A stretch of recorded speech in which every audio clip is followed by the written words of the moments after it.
Cork 20 rally marked the season finale of the Irish Tarmac Rally Championship, and the weather forecast for the weekend promised to provide a challenge for our championship hopefuls as they fought it out on these final stage miles of the season. Callum Devine came here knowing that a win was essential if he had any chance of keeping his championship hopes alive. We know what the task is this weekend. We have to stay ahead of Keith, try and get top tarmac points, which is not going to be easy. Matt's out here too. He's looking for a win in the championship, probably to prove a bit of speed as well. So yeah, it's going to be a tough ask like it has been all year. So, but we're looking forward to it. New challenge today. New challenge in these conditions. Keith Cronin needed to finish second or above to claim the title here in Cork. He goes well in wet conditions, but he also knows that it's easy to get caught out. Generally we go okay in the wet, but it does make it a more risk-reward kind of condition. So we'll just see how we get on. As I said, same for everyone, loads of stuff now, like you get caught out on, but try and get through the first loop in one piece and see where we are. Matt Edwards was out of the running for the championship, but he wouldn't be backing off, and his result could play an important part in the battle for the title. We aren't really in a position to fight for anything. Obviously second in the championship would be great, but you know, at the end of the day we're here for Pirelli, and you know, they've helped us do the championship in many ways, so you know, we're here to get the best result we can for that side, and obviously to end the year on a high. 8 stages lay in wait for the crews. Let's head out to the first loop of those stages to see how the title race unfolded. Fastest out of the blocks over the morning loop would be Callum Devine and Noel O'Sullivan. They were taking a few more risks than perhaps they should, but they knew that finishing second wasn't an option, and they held an early 1.5 second lead after stage 3.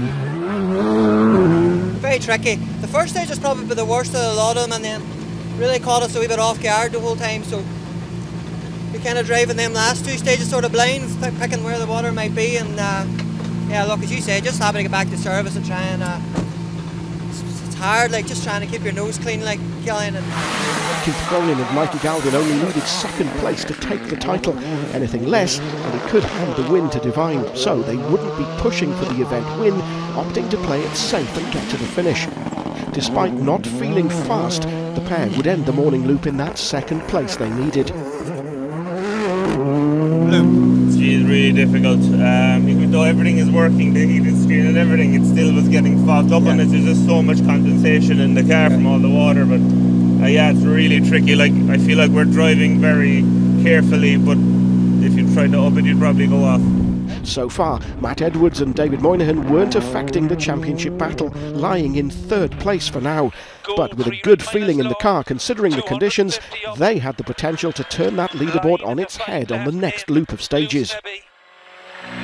It's comfortable and everything's working all right, just, yeah, cautious in some bits. You just don't know whether you're going to get a running water in some place and that you can't see or you're not expecting, but yeah, okay. David Kelly and Dean O'Sullivan would have problems with the screen misting up, but they wouldn't be the only ones. They weren't taking any big risks this time out, but would see if they could push a little more in the afternoon. I have enough. Look, I know I was too cautious there, Kelly. You know, when you're like 70% of the way through the corner, you knew you were too slow, you know. But look, we'll just pick it up for the next loop. But it's treacherous enough, like, you know, it's like it's a fine line, exactly. Just trying to get it right, you know. James Ford and Neil Shanks were doing their own thing, so much so that they thought they were well off the lead. It turned out that they were on the pace enough to lie in 5th overall, having a good run so far, other than being stuck behind another car. And the car they got stuck behind was the Toyota of Marion Evans and Jar Conway. The car limping through the stage with a fully misted up windscreen and losing a lot of time. They'd reached the end of the stage unsure if they even wanted to continue. Josh McAlane and James Fulton came to Cork to compete against the Irish Tarmac Championship regulars. But it wasn't going to plan. A big spin on stage 1 that they were lucky to get away with was followed by a puncture on the following stage. Despite this, the pair would end stage 3 in 6th overall. Things were all going to plan for Jason McSweeney and Liam Brennan. They were happy enough with their times and would end this loop of stages in 7th place overall. Declan Boyne and Patrick Walsh were finding the conditions to be some of the worst they'd ever seen. Their setup on the car was a little hard for these stages, but they were getting through and were in 8th overall. Owen Murphy and Anthony Nestor would have a brief moment off the road, and thought it had cost them a puncture. Thankfully, that wasn't the case, and they could end the morning with 9th place overall, although they developed a bit of a misfire through the second stage of the day. Rounding out the top 10 at this stage would be Kevin Eves and Chris Melly. They were another crew to be struggling with a misted-up screen due to the amount of water making it into the cars. Frank and Lauren Kelly were here with the Modified Championship in mind, and as such, Frank's usual exuberant driving style would be kept in check a little, although the stages had other plans. They were doing exactly what they needed to do at this stage and led the way in the Modified crews. Not taking crazy risks in that one. You were nearly 6 seconds quicker than Daniel McKenna there. Must screenshot that shit, I'll never see it again. I know. Second of the Modifieds were Conor Murphy and Sean Collins. They described the conditions as mental, and they weren't wrong. There was water everywhere and causing some issues in places, but for now that second place was very welcome. Next in the Modified battle were Damien Toner and Adon Gallagher.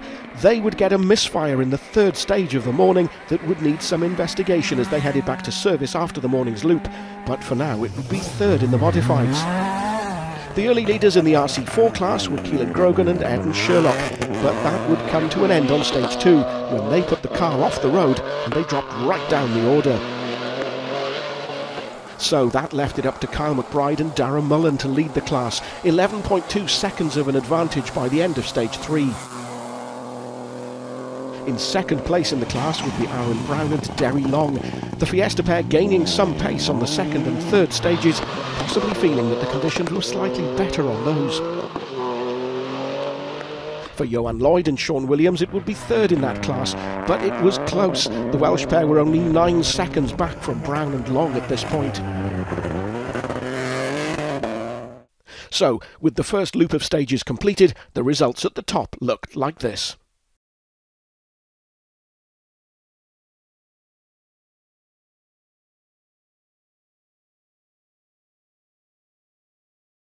On to the second loop of the day, and with the conditions getting even worse on the stages, the organisers made the tough decision to cancel the event on safety grounds, which meant that the results would be made final after stage 5.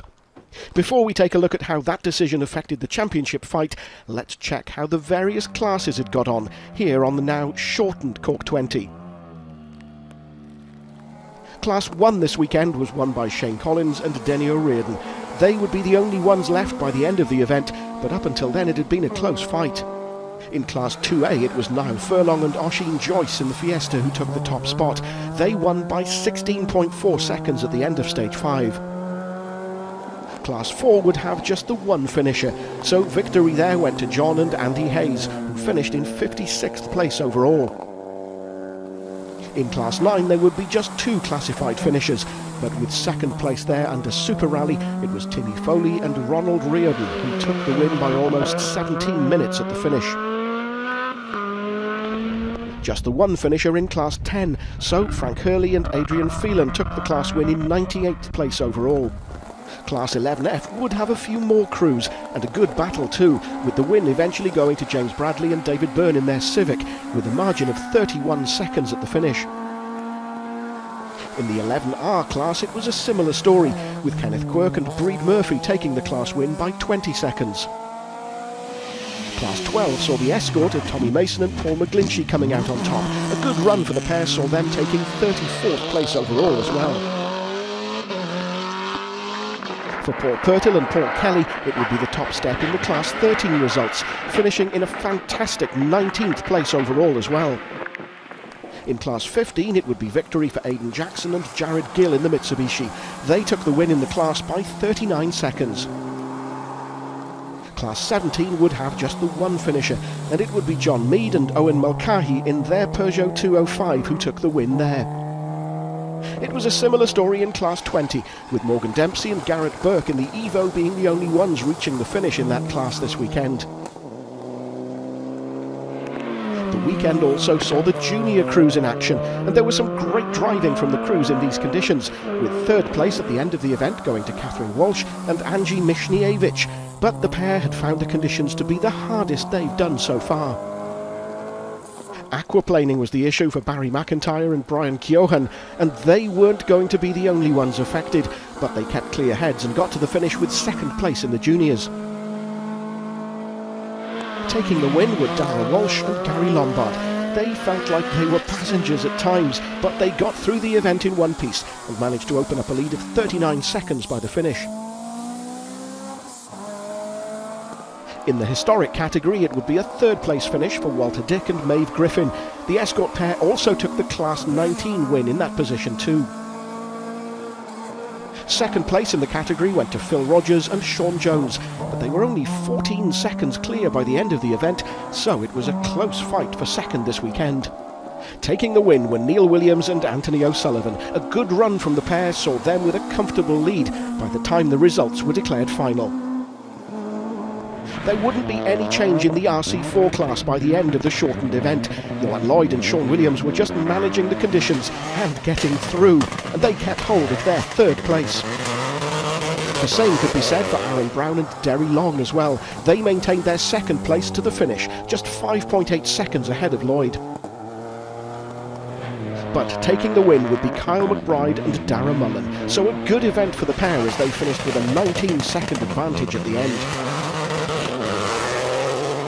In the modified results, it was a third-place finish for Conor Murphy and Sean Collins. They'd struggled at times, but they kept it going, and some good overall times saw them taking 12th place overall as well.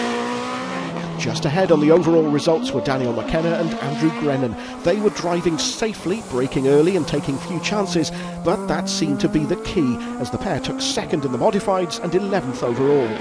But the winners of the modifieds on the event, and indeed for the championship season, were Frank and Lauren Kelly.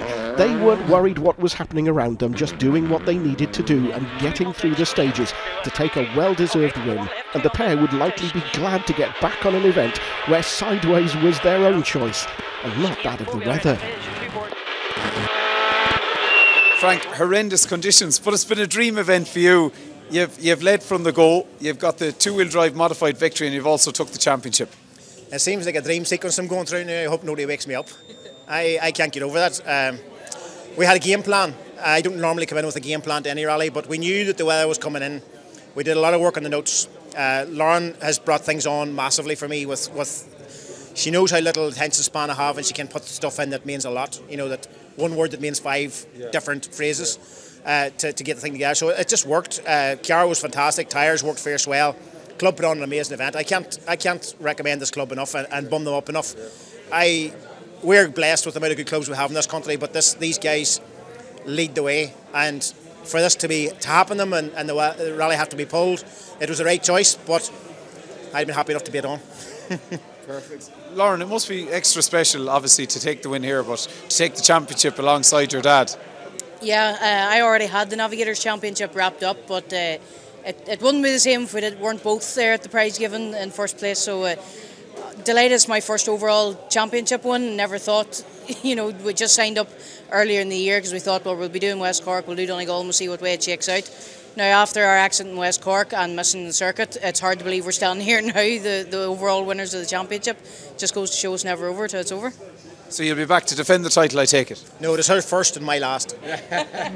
Owen Murphy and Anthony Nesto wouldn't be the only ones to say it, but the stages in this loop were getting worse. The conditions were tricky already, but now they were even more difficult. They ended the event in 9th overall and were glad the event was cut short.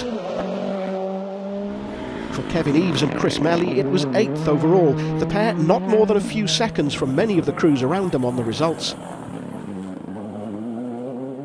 One of those crews being Michael Boyle and Dermot McCafferty. They cut a corner too tightly on one of the stages and thought they'd end up with a puncture, but all seemed okay as the pair ended the event in 7th overall. Declan Boyle and Patrick Walsh were another pairing, glad to see the finish of the event. The conditions, some of the worst they'd seen. Despite that, however, they did go well and finished with 6th place overall this weekend. Jason McSweeney and Liam Brennan kept out of trouble and had a good run in the Skoda to end the event in 5th place. A good finish for the pair in those very tricky conditions.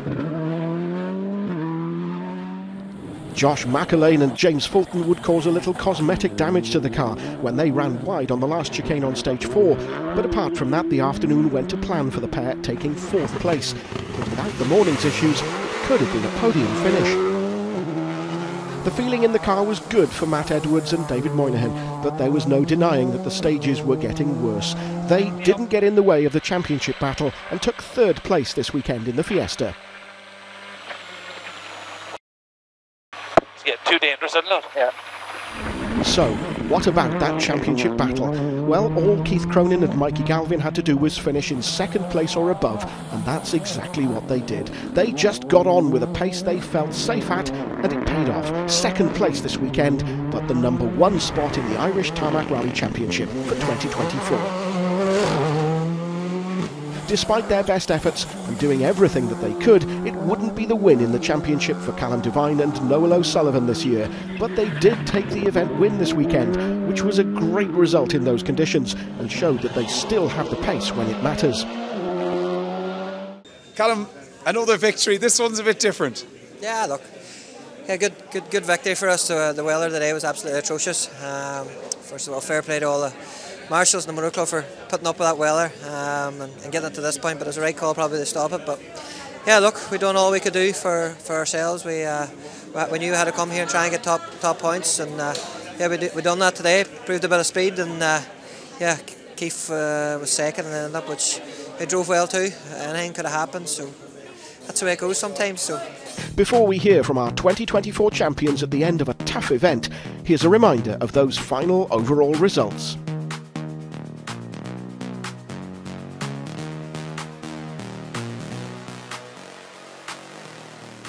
Keith and Mikey, 2024 Irish Tarmac champions. Sounds great. Yeah, no, it's a good ring to it. Yeah, it's been a great year.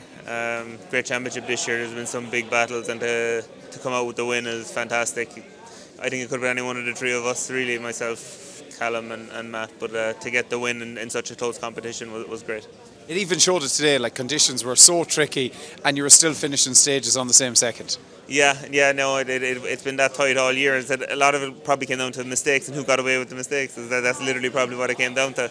And luckily we probably got away maybe a few more than the guys. And yeah, no, it was great. But like, yeah, when we started this year, we hadn't done the championship in 8 years, so it was didn't really expect to win it. But yeah, no, it was great, and like loads of people to thank. Mikey, first of all, especially days like today. Very, very important to be listening to him. Again, gravel crews, days like today, yeah, so important. All the sponsors, Tom Gahan and his team. Yeah, it's a huge team effort, and it's good to get the win for everyone. Perfect. Yeah, as Keith was saying, so difficult today. I mean, calling notes, like it's very hard to get the timing right because obviously the pace is down, but then you need to be a bit earlier because the braking is non-existent. So tough, and obviously the rally was cut short with 2 stages, so not the way you wanted to probably win the championship. But listen, you'll make up for it in Killarney in a few weeks' time. We might make up for it in Killarney tonight. No, so happy. Yeah, it was tough. Yeah, the speed was down, but there was so much more stuff added into the note that kind of made up for that busyness, because there was water and there was literally, it was raining cats and dogs. There was literally a dog running in floods, and it was bananas today. So in one way I'm kind of happy that it's over here. I didn't really want to head out and face it again because it was getting to a point where it was not fun, but what a super year, ups and downs, and to get to battle with the guys all year, 3 of us winning all the rallies all year, was so much fun. Yeah. Keith, it's a long, tough year, and I'm sure there's lots of people you have to thank. Yeah, I would like to give a big shout out to the marshals all year, but especially this weekend in the Cork 20. Some of the worst conditions I've seen since I've been rallying, and I'm rallying a good while now. So to stand out there in them conditions and let us do what we do, we couldn't do without them, so big thanks to them.